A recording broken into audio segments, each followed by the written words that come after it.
Donc, pour cela, je vais vous inviter à tourner dans les Actes au chapitre 2. Dans les Actes au chapitre 2. Pour l'introduction du sujet que l'Esprit veut nous donner ce matin.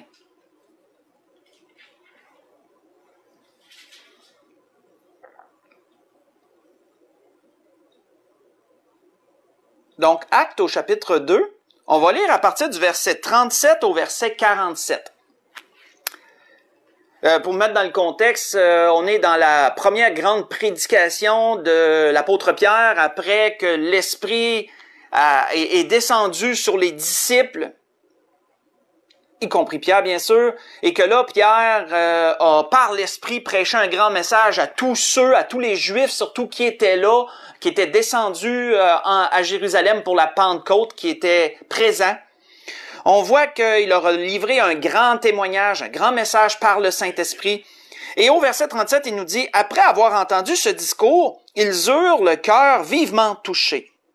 Ils dirent à Pierre et aux autres apôtres, « Hommes frères, que ferons-nous? » Quand quelqu'un est prêt, c'est une petite parenthèse que j'ouvre et que je referme, quand quelqu'un est prêt à te laisser entre les mains sa décision qu'il devrait prendre, ça démontre à quel point la personne est touchée d'une certaine façon par quelque chose que tu aurais dit. Ainsi, quelqu'un te dit « Dis-moi donc ce que je devrais faire », ben ça démontre une très grande confiance. Ça démontre une très grande confiance en la personne en question. Donc, on voit que la prêche, le discours que Pierre a apporté, le témoignage, les a tellement touchés qu'ils étaient prêts à remettre leur décision entre les mains des apôtres en leur disant « Que ferons-nous? Que devons-nous faire? » Donc, je referme cette petite parenthèse. Alors, Pierre leur dit « Repentez-vous et que chacun de vous soit baptisé au nom de Jésus-Christ pour le pardon de vos péchés. Et vous recevrez le don du Saint-Esprit. Car la promesse est pour vous, pour vos enfants, et pour tous ceux qui sont au loin, en aussi grand nombre que le Seigneur notre Dieu les appellera. » Et par plusieurs autres paroles, il les conjurait et les exhortait, disant, « Sauvez-vous de cette génération perverse. » Ceux qui acceptèrent sa parole furent baptisés, et en ce jour-là, le nombre des disciples augmenta d'environ 3000 âmes.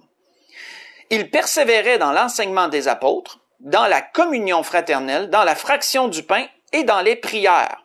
La crainte s'emparait de chacun, et il se faisait beaucoup de prodiges et de miracles par les apôtres. Tous ceux qui croyaient étaient dans un même lieu, et ils avaient tout en commun. Ils vendaient leurs propriétés et leurs biens, et ils en partageaient le produit entre tous, selon les besoins de chacun. Ils étaient chaque jour tous ensemble assidus au temple. Ils rompaient le pain dans les maisons et prenaient leur nourriture avec joie et simplicité de cœur, louant Dieu et trouvant grâce auprès de tout le peuple. Et le Seigneur ajoutait chaque jour à l'Église ceux qui étaient sauvés. On va arrêter là. Alors nous voyons, frères et sœurs, ici par ces puissantes paroles qu'on vient de lire, la base de l'Église primitive, la base des débuts de l'Église, comment l'Église au départ fonctionnait. Dans quelle mentalité, dans quelle façon d'agir, de penser d'agir l'Église était lorsqu'elle a, elle a commencé avec notre Seigneur, comprenons-nous bien, avec les 12 apôtres, mais vraiment son lancement, là, sa croissance est vraiment venue après la Pentecôte. Et nous voyons ici les débuts de l'Église en ce sens, là, quand elle a commencé à grandir et que vraiment là, elle devenait de plus en plus nombreuse de gens. Ceci est la façon dont l'Église agissait à la base. Nous voyons que dans tout ce qu'on venait de lire, la Bible nous dit ils étaient toujours ensemble. Et tout le monde était ensemble. Et tout ce qui se passait ensemble, le fait qu'ils étaient ensemble, ça reposait, ce qu'ils pratiquaient reposait sur 4 piliers. Je dirais 4 bases, je vais appeler ça de même, des piliers ou des bases. Et la Bible nous le dit au verset 42. Nous voyons les 4 bases sur lesquelles l'Église fonctionnait. L'Église qu'on pourrait dire primitive, le début de l'Église. Donc, ils persévéraient dans l'enseignement. Ça, c'est une chose. Ils persévéraient dans l'enseignement, dans la communion fraternelle, dans la fraction du pain, Moi, j'inclus là-dedans les agapes, les repas d'amour qu'ils se faisaient entre eux. Et également, j'inclus les ordonnances. Personnellement, je crois que la fraction du pain peut définir plusieurs choses dans cette même énoncé-là. Et dans les prières aussi. Donc, la façon de fonctionner de l'Église primitive était sur ces 4 bases-là. Tout se faisait ensemble. Sur ces 4 bases, ces 4 piliers que j'aime bien appeler aussi de l'Église, il y a un de ces points qui permettait les 3 autres de se faire. Il y a un de ces points-là qui était comme un peu la colle, frères et sœurs, un peu comme le ciment qui permettait à ces autres points-là d'être. Et c'est sur ce point spécifique que l'Esprit veut nous conduire ce matin et vraiment nous exposer parce que c'est d'une importance capitale pour l'Église. C'est la communion fraternelle, le deuxième point. Le deuxième point. Dans l'enseignement des apôtres, la communion fraternelle, la fraction du pain et dans les prières. La communion fraternelle, frères et sœurs, est le ciment, la colle qui permet aux autres points d'être. Sans elle, tout s'écroule. Sans elle, ça ne peut pas fonctionner. La communion fraternelle. Premièrement, à mon habitude, on va vraiment le décortiquer. Qu'est-ce que ça veut dire, la communion fraternelle? Dictionnaire est toujours une bonne façon de comprendre. C'est un peu dans mon habitude, vous me connaissez. Communion, que veut dire le mot communion? Fraternelle est facile. Fraternelle veut dire entre frères. Ça peut être entre frères de sang, ça peut être famille consanguine, là. Ou ça peut être des gens qui se considèrent, qui ont un lien comme de frères ou de sœurs, comme les chrétiens, mettons. Donc, fraternelle facile, entre frères, et on peut dire entre frères et sœurs. Mais communion, que veut dire le mot communion? Selon le dictionnaire, il y a 3 sens différents dans lesquels la communion peut aller, mais ces 3 sens sont tellement, j'ai essayé de dire lequel qu'on pourrait prendre, mais ils sont tous les 3 importants, donc je vais vous les dire les 3.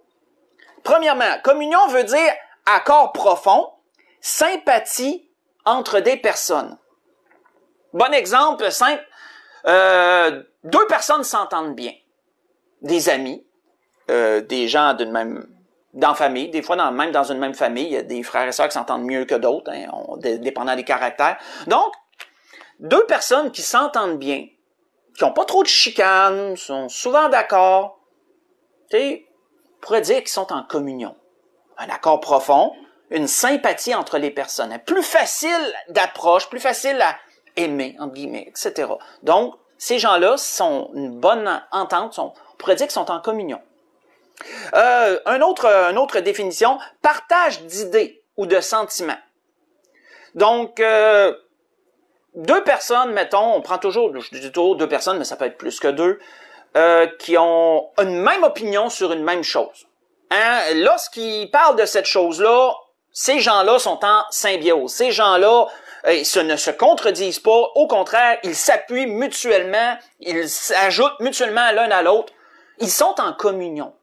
Donc, 2 personnes qui sont en accord sur une même idée, puis qui, vraiment, là, tu vois qu'ils sont sur la même longueur d'onde, ben, ils sont en communion. On peut dire ça comme ça. Une autre définition, sentiment de vécu, partagé de quelque chose ou participation à quelque chose. 2 personnes ont eu le cancer. Mettons, 2 personnes ont vécu le même type de cancer. Ces gens-là se comprennent très bien. Ces gens-là ont passé par les mêmes problèmes, les mêmes étapes médicales, etc. On pourrait dire que ces gens-là peuvent être en communion. Donc, ils ont eu le même vécu sur quelque chose. S'ils parlent les deux de ça, ils vont être encore en symbiose. Voyez-vous qu'ils vont être encore en harmonie. Ils vont savoir, l'autre va savoir, un va savoir ce que l'autre dit. Exactement. On pourrait dire que ces gens-là vont être en communion. Donc, on voit à peu près sur quoi ça tourne. La communion, sur quoi ça tourne. Hein? En résumé, on pourrait dire que la communion, c'est une profonde unité. Hein? C'est une profonde unité. Ça peut être de pensée, ça peut être de sentiment, ça peut être d'intention, etc. Donc, communion peut être décrit comme une profonde unité qui va dans bien des sens. Si on va encore, et même avant d'aller une coche plus loin, l'apôtre Paul l'avait bien décrit. L'apôtre Paul a fait un énoncé, faites juste écouter, faites un énoncé à une église, je vous dirais, qui décrit assez bien, qui résume assez bien la définition du dictionnaire en ce sens, les définitions du dictionnaire. L'apôtre Paul a dit à une église, « Si donc, il y a quelque consolation en Christ, s'il y a quelque soulagement dans l'amour, s'il y a quelque communion d'esprit, écoutons la suite, s'il y a quelque compassion et quelque miséricorde, rendez ma joie parfaite, et là, écoutez, ayant un même sentiment, un même amour, une même pensée, une même âme. » Ce que je vous ai lu, c'est Philippiens chapitre 2, versets 1 et verset 2. L'apôtre Paul vient de vous résumer c'est quoi la communion. Hein? S'il y a communion d'esprit, disait-il donc. L'apôtre Paul était très au courant de c'était quoi la communion. Et son importance d'ailleurs. L'importance. Si on veut approfondir notre analyse un peu, si on va dans le mot grec pour communion, c'est quoi le mot grec pour communion? C'est koinonia. Koinonia. On peut même voir un peu une résonance hein, dans la prononciation. Je vais peut-être loin, mais en tout cas. Koinonia est le mot grec pour définir la communion. C'est de là que le mot vient. Donc, koinonia a aussi des définitions. Et quand on regarde les définitions, il y en a 3 aussi. Et quand on regarde les définitions, c'est intéressant parce que koinonia donne des définitions qui ont un aspect plus physique au mot. Tandis que notre dictionnaire donne une définition qui a un aspect plus psychologique, si vous avez remarqué. Regardons les définitions du mot grec koinonia. Donc, première définition. Il y en a toujours 3, comme je vous ai dit. Action de participer à quelque chose avec d'autres personnes. Un bon exemple que la parole nous donne. Il y en a plusieurs. Mais si vous les lisez pendant la semaine, 2 Corinthiens 8, verset 4. Lorsqu'il est parlé des dons, les dons que les églises, c'était comme l'église de Corinthe avait parti le bal, d'envoyer des dons pour aider les pauvres à Jérusalem, pour aider les Juifs qui avaient de la difficulté à Jérusalem. Donc, les églises s'étaient concertées, en commençant par l'église de Corinthe, à donner. Donc, cette action qui était un appel à tous, se résumait à être une communion, selon la définition du mot. Parce que tous et chacun allaient être unis dans une même pensée de donner quelque chose pour les gens, les Juifs de Jérusalem. Donc, ils allaient être en communion. Une action de participer avec d'autres à quelque chose. Mais on voit que ça peut aller dans beaucoup de sens. 2e définition, une association. Donc, on voit que c'est pas mal similaire. Une association, bon exemple dans la parole, Galates 2, verset 9, où l'apôtre Paul rend ce témoignage que lorsqu'il est allé à Jérusalem et qu'il a rencontré Pierre, qu'il a rencontré Jacques, ils lui ont donné la main d'association. Autrement dit, ils se sont mis mutuellement en communion. Ils allaient travailler ensemble pour l'œuvre du Seigneur. 3e définition du mot koinonia, communion, qui est une relation intime. Relation intime. Je vous dirais que dans un couple, en santé, je ne parle pas d'en santé physique, en santé psychologique, en santé mentale, d'harmonie, etc., il y aura communion dans un couple. Il y aura unité de pensée, d'action, etc. Un bon exemple, un bon verset qui le définit bien, c'est Jean qui nous dit ceci. « Ce que nous avons vu et entendu, nous vous l'annonçons à vous, afin que vous aussi vous soyez en communion avec nous. Car, notre communion est avec le Père et avec Jésus-Christ, son Fils. » Donc, voyez-vous que c'est intéressant parce que Jean il dit que c'est important d'en parler de l'Évangile, c'est important de parler à ceux qui sont sauvés, d'enseigner, parce que ça les amène en communion avec eux, ça les amène en communion avec eux Parce que par la connaissance, tout le monde vient à savoir le même bagage, à savoir les mêmes choses, et donc chacun travaille ensemble. Chacun sont d'accord ensemble. Donc là, on parle de communion. On fait entrer des gens en communion par la connaissance. Et Jean sensibilise aussi sur le fait que dans notre relation personnelle avec Dieu et avec Jésus-Christ, notre Seigneur, ben, il y a une communion. Si on fait la volonté de Dieu, si on se met au diapason avec Dieu, on entre en communion avec Dieu. Donc, voyez-vous, c'est très intéressant, je trouve, c'est très intéressant. Allons voir un autre exemple de l'Église primitive. Dans Actes chapitre 4, encore qui décrit encore leur façon d'agir lorsque l'Église a commencé. Et on revient à la base sur ça, parce que c'est tellement important, frères et sœurs, tellement important. C'est important dans un tout, mais c'est important pour chacune de nos églises locales aussi, ce sujet. Donc, dans les Actes, mais au chapitre 4. Chapitre 4, si on lit à partir du verset 32. Verset 32, on va aller jusqu'au verset 35.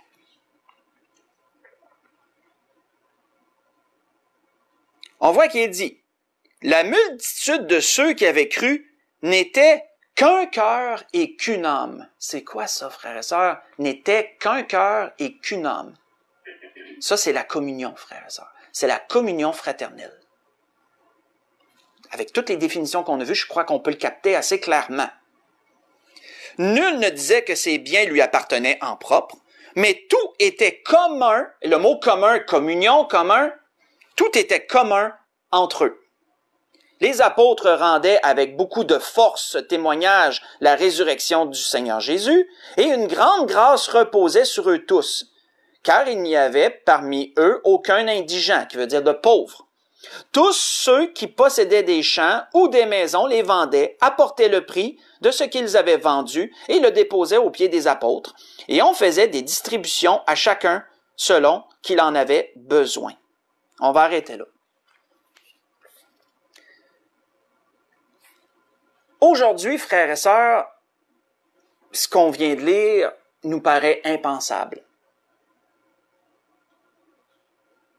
Parce que nous avons, je dirais, perdu le sens de la communion fraternelle.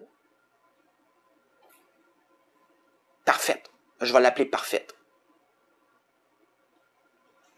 Eux étaient en parfaite communion fraternelle.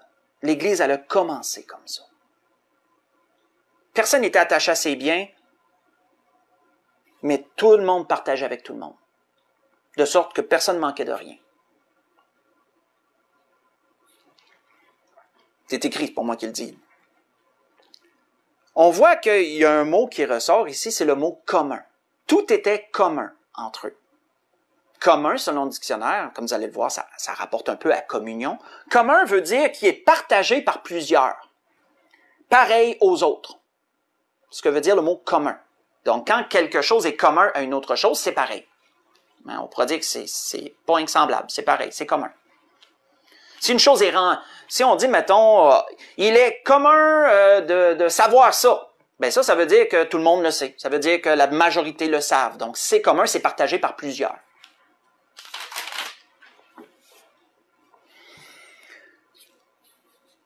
Mais ce qu'ils avaient de commun, frères et sœurs, on voit ici un aspect plus physique. Il nous est parlé des biens, de la façon que l'Église gérait les biens à ce temps-là. Mais c'était pas premièrement ça qui était commun entre eux. C'était premièrement ce qui était spirituel. Et ça a toujours été, à partir du temps qu'on est sauvé, ça a toujours été là. C'était commun entre eux à cette époque, ça l'est encore aujourd'hui. Je vais vous énumérer 3 choses qui étaient communs entre eux, qui l'est encore aujourd'hui. Et c'est ce qui amène la communion. C'est un peu la base, c'est un peu une des bases du moins de la communion. Faites juste écouter, je vous énumère 3 choses. Qu'est-ce qui était commun entre eux? Spirituellement parlant. Jude nous dit, Jude, serviteur de Jésus-Christ et frère de Jacques, à ceux qui ont été appelés, qui sont aimés en Dieu, le Père, et gardés pour Jésus-Christ. Que la miséricorde, la paix, l'amour vous soient multipliés. Bien-aimés, alors que je désirais vivement vous écrire au sujet de notre salut commun, je me suis senti obligé de vous exhorter, de vous envoyer cette lettre pour vous exhorter à combattre pour la foi qui a été transmise aux saints une fois pour toutes. Ce que je vous ai lu, c'est dans l'Épître de Jude, mais j'ai lu du verset 1 au verset 3. Donc Jude nous parle de quoi? Il nous parle du salut commun. Tous ceux qui sont sauvés ont un salut commun. Nous avons tous accès aux mêmes promesses. Nous avons tous passé par le même Sauveur. Nous avons passé par les mêmes étapes pour parvenir à la sanctification. Nous avons donné notre vie à Dieu, donné notre vie au Seigneur Jésus. Nous avons un salut commun. Nous avons part au même héritage et part aux mêmes promesses. Et là, chacun recevra selon son dû. Mais on a part aux mêmes choses, on a part au même salut. La même délivrance de l'enfer, etc., etc. Donc, ça, c'est la base qui amène la communion. On voit que un autre, qui est mentionné aussi toujours dans les Écritures, il est dit, et là c'est l'apôtre Paul qui parle à un jeune ministre, à Tite, il dit, Paul, serviteur de Dieu, et apôtre de Jésus-Christ pour la foi des élus de Dieu et la connaissance de la vérité qui est selon la piété, lesquels reposent sur l'espérance de la vie éternelle, promise dès le début, dès les temps les plus anciens, par le Dieu qui ne ment point, et qui a manifesté sa parole en son temps par la prédication qui m'a été confiée d'après l'ordre de Dieu à notre Sauveur. D'après l'ordre de Dieu notre Sauveur. À titre, mon enfant légitime, en notre commune foi, que la grâce et la paix te soient données de la part de Dieu le Père et de Jésus-Christ notre Seigneur. Ce que je vous ai lu, c'est dans Tite chapitre 1. J'ai lu du verset 1 au verset 4. Jude nous parle d'un salut commun. Tite nous parle d'une foi commune. Nous croyons, frères et sœurs, si nous sommes sauvés en Jésus-Christ, nous croyons les mêmes choses. En ce qui a trait au salut, du moins. Je parle pas d'opinion personnelle sur des choses du monde. Mais en ce qui a trait aux promesses de Dieu, je crois qu'on croit toutes la même chose. Hein? On croit tous à l'enlèvement de l'Église. On croit tous que Jésus va revenir bientôt. On croit tous que Dieu va amener la paix dans le monde par notre Seigneur, par le règne de 1000 ans. Mais on croit tous que si on est en unité d'esprit sur une chose, elle s'accomplira. La Bible dit, c'est ça la foi. La foi, c'est de croire sans voir. Mais on a tous une commune foi. On a tous la même façon de croire, frères et sœurs, c'est la foi. Donc, on est en communion. On est en communion. Une dernière chose, avant d'enchaîner.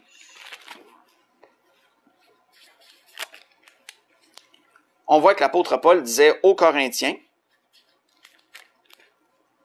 il dit, « Or à chacun, la manifestation de l'Esprit est donnée pour l'utilité commune. » Et là, il explique. En effet, à l'un est donné par l'Esprit une parole de sagesse, à un autre, une parole de connaissance, selon le même Esprit, à un autre, la foi, par le même Esprit, à un autre, le don des guérisons, par le même Esprit, à un autre, le don d'opérer des miracles, à un autre, la prophétie, à un autre, le discernement des esprits, à un autre, la diversité des langues, à un autre, l'interprétation des langues.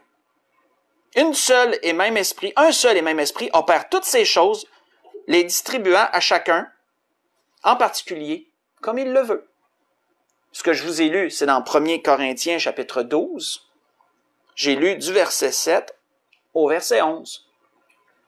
Donc, il nous est mentionné ici, là où je viens de vous lire, les dons de l'esprit, dans tous ces points qu'on a nommés. Mais comment doivent-ils être utilisés? Pour l'utilité commune. Pour être en communion les uns avec les autres. Faire partager à nos frères et nos sœurs les dons qu'on a reçus. Que ce soit des paroles de sagesse, d'intelligence, de connaissance, etc., etc.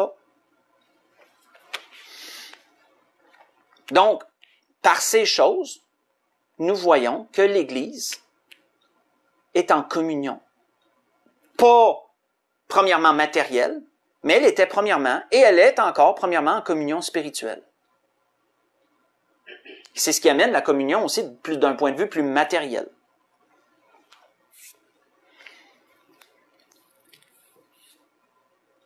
Mais on va aller encore plus loin.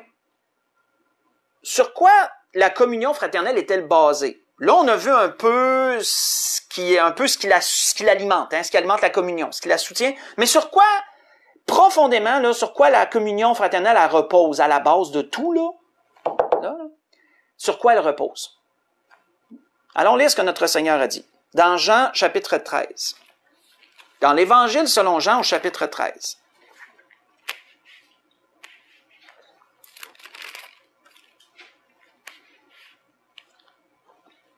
L'Évangile selon Jean, au chapitre 13, on va lire à partir du verset 31. Après le repas. Lorsque Judas est parti pour dénoncer le Seigneur, là. Il est parti vraiment sceller un peu le pacte qu'il avait fait avec les sacrificateurs, les pharisiens, etc. Que planifier vraiment, peaufiner le plan pour livrer le Seigneur, leur livrer le Seigneur, etc. Le Seigneur est resté avec les 11 autres disciples. Et là, le Seigneur a commencé à leur donner ses derniers enseignements. Mais le Seigneur a commencé par celle-ci.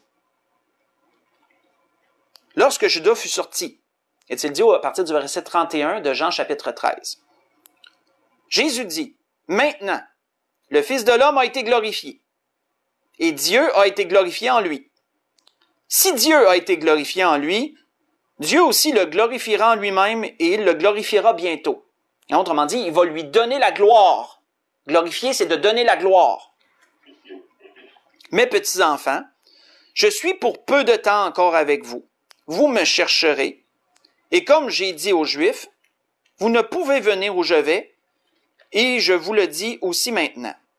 Je vous donne un commandement nouveau. Aimez-vous les uns les autres comme je vous ai aimé. Vous aussi, aimez-vous les uns les autres. On va arrêter là. Vous savez, frères et sœurs, quand le Seigneur a fondé l'Église, le Seigneur n'a pas donné un manuel d'instruction.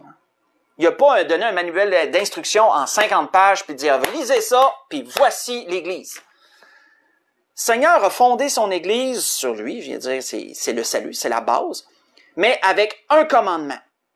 Un commandement. Aimez-vous les uns les autres, comme je vous ai aimé.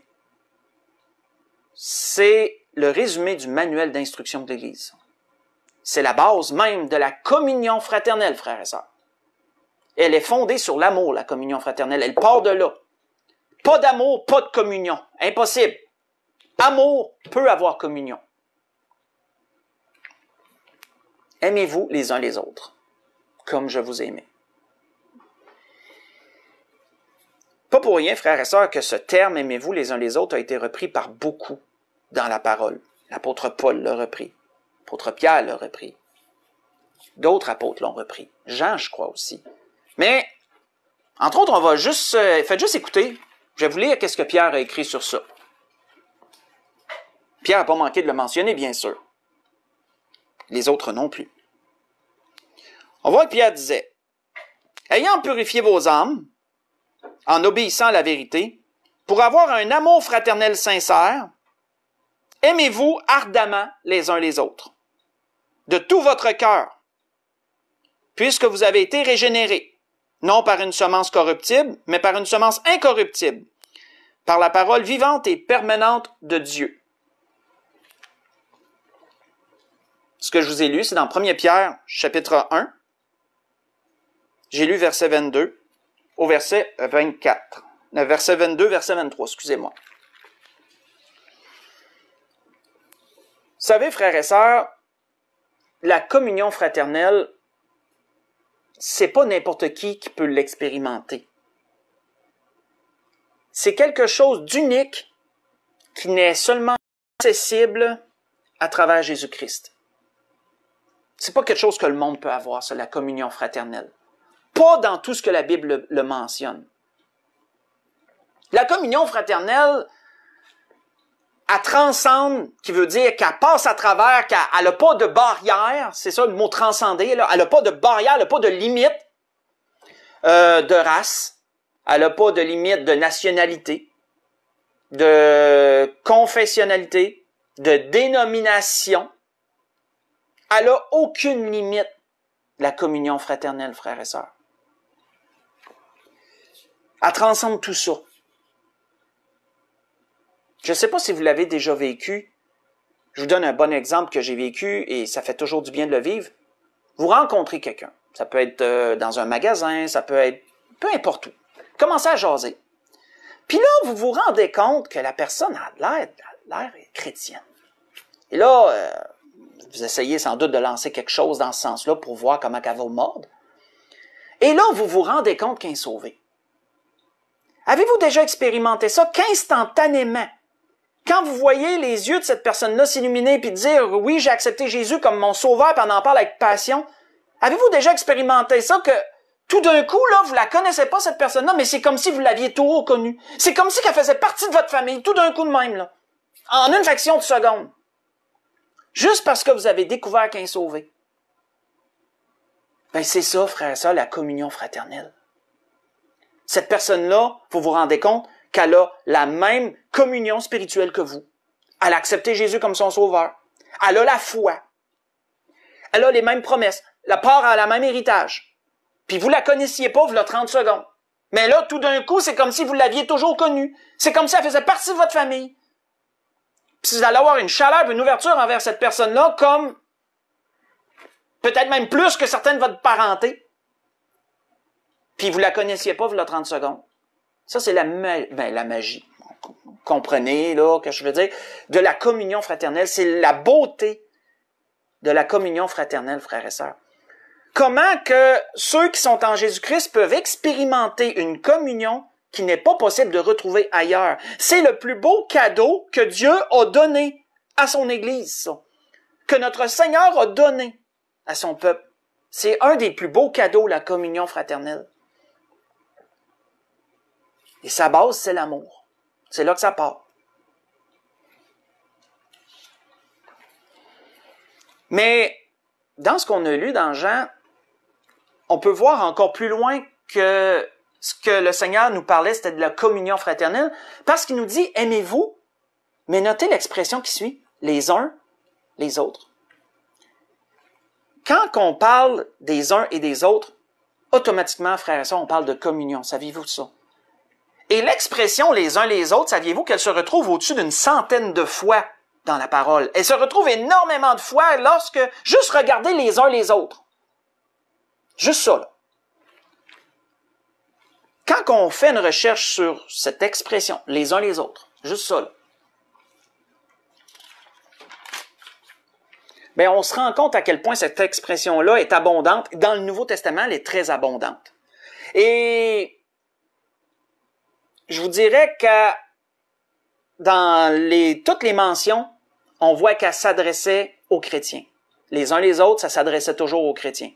La plupart du temps, majeure partie du temps. Majeure partie du temps, même, je dirais. J'irais même jusqu'à dire que le 4/5 du temps, où c'est mentionné, surtout dans le Nouveau Testament, c'est relié à des commandements et à des recommandations que les apôtres donnaient aux églises. C'est relié, entre autres, vous retrouvez surtout ces expressions-là dans toutes les lettres qui ont été écrites aux églises. L'apôtre Paul la mentionne quasiment dans toutes ses lettres. Sauf les lettres qui ont été adressées plus personnellement, soit à Philémon, soit à Timothée, ou à Tite. Vous pouvez peut-être la retrouver, mais pas dans le sens de communion fraternelle. Majoritairement, c'est lorsqu'il y a plusieurs personnes que cette expression-là se retrouve les uns les autres parce qu'on mentionne plusieurs personnes dans cette expression-là. Pierre la mentionne dans ses écrits parce qu'il parle à plusieurs. Jacques la mentionne parce qu'il parle à plusieurs. Jean la mentionne parce qu'il parle à plusieurs. Paul la mentionne parce qu'il parle à plusieurs. Cette expression-là sous-entend communion, frères et sœurs, les uns les autres. Je vous donne des exemples à l'envolée. On s'en va tranquillement vers la conclusion. Je vous donne des exemples à l'envolée. Soyez pleins d'affection les uns pour les autres, disait Paul aux Romains. Romains 12, verset 10. Ayez les mêmes sentiments les uns envers les autres. Romains 12, verset 16. Ne nous jugeons donc plus les uns les autres. Romains 14, verset 13. Portez les fardeaux les uns des autres. Galates 6, verset 2. Soyez bons les uns envers les autres. Éphésiens 4, verset 32. Et là, j'ai dû vraiment, frères et sœurs, je n'ai pas pu tous les écrire, frères et sœurs, j'aurais eu 3 pages à écrire de ça, là. Donc, j'ai seulement pris un peu ce qui était différent, parce qu'il y en a plusieurs qui reviennent, qui sont pareils, là. Ils reviennent à travers des évangiles, à travers des écrits aussi, à travers des écrits. Donc, supportez-vous les uns les autres, et si quelqu'un a sujet de se plaindre de l'autre, pardonnez-vous réciproquement. Colossiens 3, verset 13. Exhortez-vous les uns les autres. Colossiens 3, verset 16. Consolez-vous les uns les autres. 1 Thessaloniciens 4, verset 18. Ne parlez point mal les uns des autres. Jacques 4, verset 11. Et je pourrais dire, etc., etc. Dans toutes les fois que vous voyez les uns les autres, on parle toujours de communion. C'est toujours pour la communion, frères et sœurs. Et si on revient à la parole du Seigneur dans Jean 13, et là je vous ai laissé, lisons le verset 35 maintenant ensemble. Le verset 35, où après que le Seigneur ait donné son commandement, là, la base du manuel d'instruction de l'Église, on pourrait dire. Parce que les apôtres ont ajouté de l'enseignement par-dessus ça, et on sait un peu plus comment on doit fonctionner dans l'ordre dans lequel on fonctionne dans l'Église du Seigneur. Mais ça, c'est la base. Aimez-vous les uns les autres, c'est le manuel. Ça définit le manuel. Donc, à ceci, disait le Seigneur, tous connaîtront que vous êtes mes disciples si vous avez de l'amour les uns pour les autres. Qu'est-ce que le Seigneur voulait dire? Le Seigneur voulait dire que les gens allaient nous reconnaître à la manière que notre communion fraternelle serait. Je ne sais pas si ça fait du sens. Les gens allaient reconnaître, nous associer au Seigneur d'après notre communion fraternelle. Je crois que c'est mieux dit comme ça. L'Église, elle va rayonner, elle va briller dans le monde d'après sa communion fraternelle.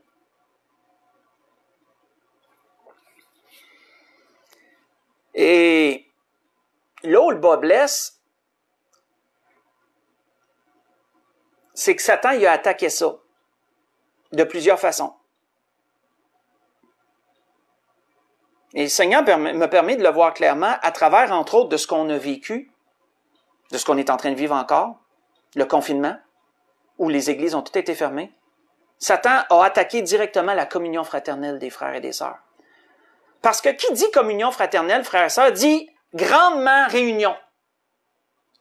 C'est lorsque les enfants de Dieu sont assemblés ensemble. Je ne dis pas qu'on ne peut pas être en communion autrement, mais elle se manifeste lorsque les enfants de Dieu sont ensemble. Elle est visible du monde à ce temps-là. Et par les choses qui sont arrivées, du jour au lendemain, l'Église ne pouvait plus se réunir. Chacun chez eux. Satan a eu le beau jeu, frères et sœurs, à travers ça. Satan a eu le beau jeu. Mais l'Esprit nous sensibilise ce matin parce que les églises vont bientôt réouvrir. Nous allons pouvoir bientôt à nouveau pratiquer notre communion fraternelle. Et il ne faudrait pas, frères et sœurs, que personne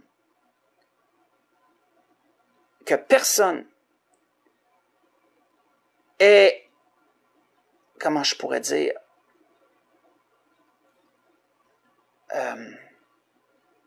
ait été influencé dans la pensée qu'on n'a plus vraiment besoin d'aller à l'église, qu'on peut servir le Seigneur chez nous, que ça allait bien comme ça. On écoute notre petit culte par vidéo, puis ensuite, on a toute la liberté de faire ce qu'on veut après. Peut-être que certains ont été influencés par le conditionnement dans lequel le malin nous a placés pour un temps. Il ne faudrait pas.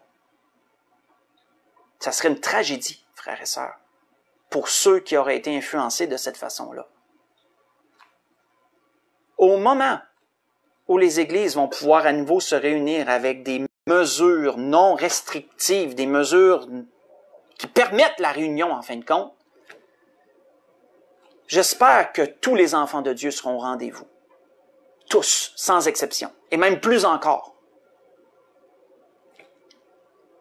Parce qu'il ne faut pas perdre de vue la communion fraternelle. C'est le ciment qui permet tout le reste. Si les apôtres pouvaient avoir la vitrine d'enseigner à tous, la vitrine, je ne sais pas, je l'ai bien dit. Si les apôtres pouvaient avoir l'opportunité d'enseigner à tout le monde, c'est parce que tout le monde était là. C'est parce que les gens désiraient être en communion fraternelle et les apôtres, ça leur donnait l'opportunité d'enseigner tout le monde librement. Ça leur donnait la vitrine de le faire. Si les gens pouvaient avoir pratiquer la fraction du pain, les ordonnances ou sinon les repas d'amour, mais c'est parce que le monde était là. La communion fraternelle était présente. Si le monde pouvait être ensemble en prière et faire trembler les montagnes sur des requêtes, ben c'est parce que le monde était ensemble. Là, oui, on peut dire qu'on n'a pas besoin d'être physiquement ensemble, mais c'est encore plus fort quand on est physiquement ensemble, je vous dirais. C'est parce qu'on se voit les uns les autres. Ça nous aide. Donc, j'espère que vous avez pu voir comme moi, frères et sœurs, à travers du message que l'Esprit nous a donné ce matin, que la communion fraternelle, c'est un cadeau de Dieu et c'est primordial pour l'Église. Ça a été le fondement de l'Église primitive. Et si elle a été si puissante, l'Église primitive, c'est parce qu'elle avait une communion fraternelle parfaite. Ce qui s'est perdu, malheureusement, au fil du temps. Jusqu'à un certain point. Je dis pas que c'est pas possible d'avoir une bonne communion fraternelle, mais parfaite, comme ça. Malheureusement. Et moi, le premier, je vous avoue que je me sentirais très difficilement capable de vendre absolument tous mes biens puis de mettre tout ça devant l'Église pour tout le monde. Puis que moi, c'est sûr qu'il y a tout un contexte à l'époque, là, on pourrait dire, il y a tout un contexte de tout genre, mais voyez-vous qu'on est tellement été élevé dans la mentalité que tous nos biens nous appartiennent à nous et qu'on a de la misère, il y en a qui ont de la misère à donner pour le Seigneur parce qu'ils tiennent tellement le bien que c'est difficile dans notre mentalité de dire « Hey, il faudrait faire ça ». Mais frères et sœurs, du moins, frères et sœurs, prenons conscience de la profondeur de la communion fraternelle et appliquons-la à l'intensité qu'on est capable de le faire. Et ça commence par quoi, frères et sœurs? Ça commence par la réunion. Ça commence par la réunion. La conscience qu'on ne peut pas rester chez nous et servir le Seigneur. Que lorsque les assemblées sont ouvertes, on a besoin, c'est un devoir d'y être pour être en communion avec nos frères et nos sœurs et pratiquer cette communion fraternelle-là. Pour conclure, on va aller conclure ce que l'Esprit a voulu nous donner ce matin dans le livre aux Hébreux, chapitre 10, pour conclure. Le livre aux Hébreux, chapitre 10. J'espère que personne n'a été influencé par le malin à travers de ce qui s'est passé, puis qu'une personne en serait venue à la mentalité que maintenant, je peux rester chez nous, puis je vais écouter mes cultes sur Internet, puis ça allait bien de même. J'espère que non, frères et sœurs. Je ne crois pas. Mais l'Esprit a quand même mis à cœur de le mentionner. Nous devons avoir ce vif désir de se réunir à nouveau. Et que lorsque la situation le permettra, on doit être au rendez-vous.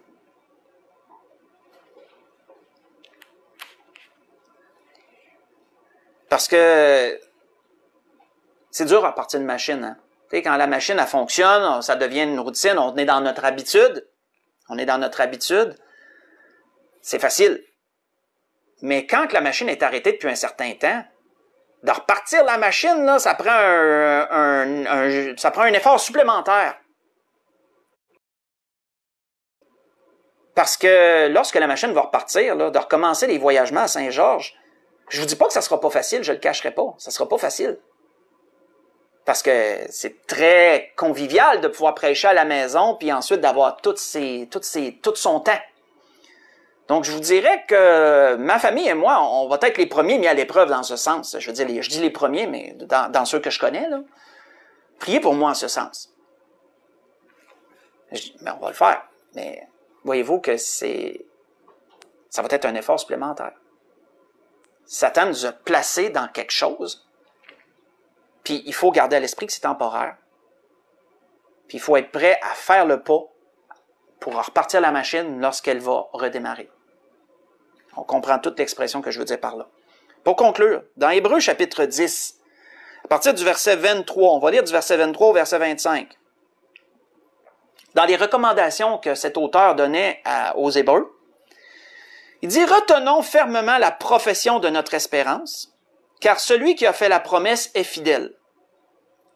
Veillons les uns sur les autres. » Voyez-vous, communion fraternelle. Hein? Veillons les uns sur les autres pour nous exciter à l'amour et aux bonnes œuvres. N'abandonnons pas notre assemblée, comme c'est la coutume de quelques-uns, mais exhortons-nous réciproquement, d'autant plus que vous voyez s'approcher le jour. On va arrêter là. La grâce que je nous souhaite à tous. Si l'auteur mettait autant d'emphase sur de veiller les uns sur les autres, sur de ne pas abandonner nos assemblées, c'était parce que l'auteur sous-entendait l'importance de la communion fraternelle. La grâce que je nous souhaite à tous, c'est que ce beau cadeau qui nous a été donné par notre Seigneur, d'entrer dans la famille de Dieu et d'expérimenter ça, la communion fraternelle, qu'elle puisse être, frères et sœurs, ramenons-la au cœur de notre pensée, ramenons-la au cœur de notre vie. Et soyons prêts, frères et sœurs. C'est comme un peu tout le monde sur la ligne de départ, puis que le coup de feu est donné, là, puis que là, tout le monde pourra courir. C'est un peu ça, là. Soyons prêts, frères et sœurs, à reprendre notre vie spirituelle normale. Comprenez ce que je veux dire toujours, je veux pas de critique, là. Et à servir le Seigneur avec encore plus de cœur, plus d'intensité, parce que le jour est proche, comme je le dis, je le rappelle souvent. C'était ce que l'Esprit voulait nous donner ce matin. Je vous souhaite à tous une belle semaine. Profitez de la belle journée que le Seigneur nous donne. Et je vous aime tous. On va se revoir bientôt. Maranatha, que le Seigneur vous bénisse. Bonne semaine à tous.